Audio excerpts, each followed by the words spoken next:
Tarong ng pilo, Bek. Good morning, good morning. How are you? I'm fine, thank you. Kamusta guys? What's up, mananap? For today's video, ipapakita ko sa inyo ang mga new arrival natin na shoes. Oo. Ibilad natin to guys, mga 20 minutes lang at huwag masyado pa sobrahan kasi baka maukang.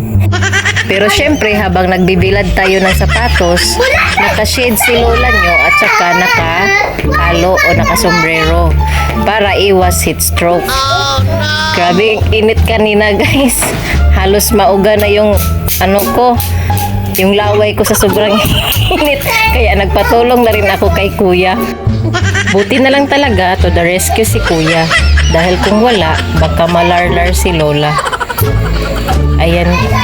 Ready na po yung natin, mga sapatos natin. Malinis na. Customer na lang talaga ang kulang guys. Malilinis na yung mga sapatos natin at ang gaganda pa. Ayan po, disinfected na rin yan. Para pag suot ni customer, malinis at mabango na. Kaya pili-pili na guys. Ganito talaga ang buhay vendor. Kailangan talaga magtiyaga. Dugo at pawis talaga ang puhunan. Ayan napakaganda ng Adidas natin Adidas for men's. At saka may mga fashion din tayo pero napakaganda po at mas durable, matibay for heavy duty. That's all for today. This is your funny Bisdak Mommy.